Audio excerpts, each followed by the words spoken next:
ज्या मागणीसाठी आपण आलोय त्या माझ्या लेकीला, त्या माझ्या बहिणीला आपण 1 मिनिट श्रद्धांजली वाहूया. सर्वजण 2 मिनिट फक्त श्रद्धांजली वाहूया. उठा सर्वजण जागेवर. आज ज्या पद्धतीने महिना उलटून गेला तरी देखील आम्हाला न्याय मिळत नाही. खरोखर इथलं असलं प्रशासन, हे कलेक्टर मॅडम मांगाला हलक्यात घ्यायल्यात.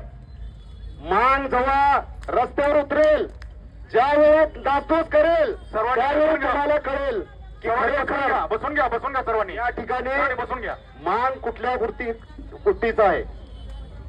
ज्या पद्धतीने आपण मागणी करतोय त्या विद्यालयामध्ये आम्ही मध्यंतरी गेलतो, राजाभाऊ, आम्ही त्यांचे कुटुंब. खरोखर ते विद्यालय, ते कर्मचारी असणारे लोक हे खरोखर नालायक आहेत. कारण त्या मुलीचा या ठिकाणी फोटो ठेवून श्रद्धांजली सुद्धा केली नाही.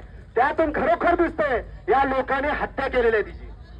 कारण ज्या पद्धतीने हा प्रकार घडला आणि या प्रकाराला थांबवण्याचं काम या इथले असणारे कलेक्टर करतात.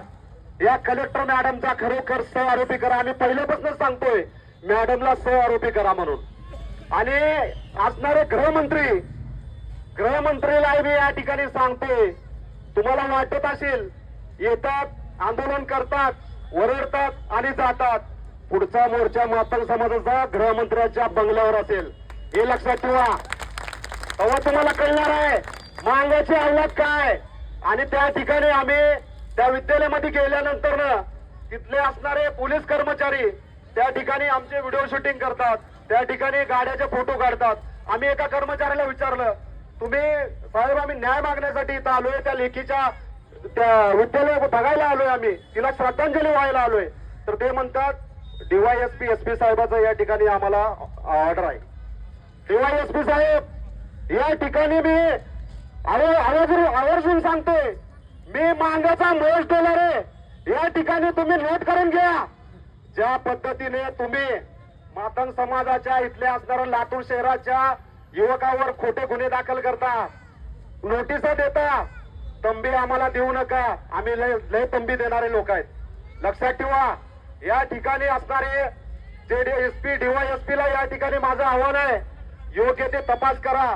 मालक म्हणते आणि चालक ऐकते असं या पद्धतीनं काम करू नका. कारण ज्या पद्धतीने तुम्ही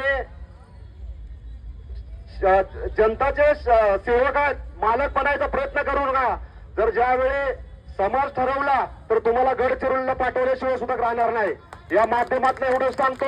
आणि विशेष करून आपल्या समाजातील काही लोकांना सांगतो, जे राजकीय सत्तेधारीच्या मांडीला लावून बसणाऱ्या लोकांना सांगतो, या ठिकाणी तुम्ही गृहमंत्र्याला घेरावा घाला.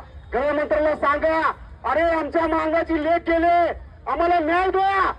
जर न्याय देत नसेल तर लढणारच असल्या पक्षाला. या ठिकाणी एवढंच सांगतो आणि ते थांबतो. धन्यवाद.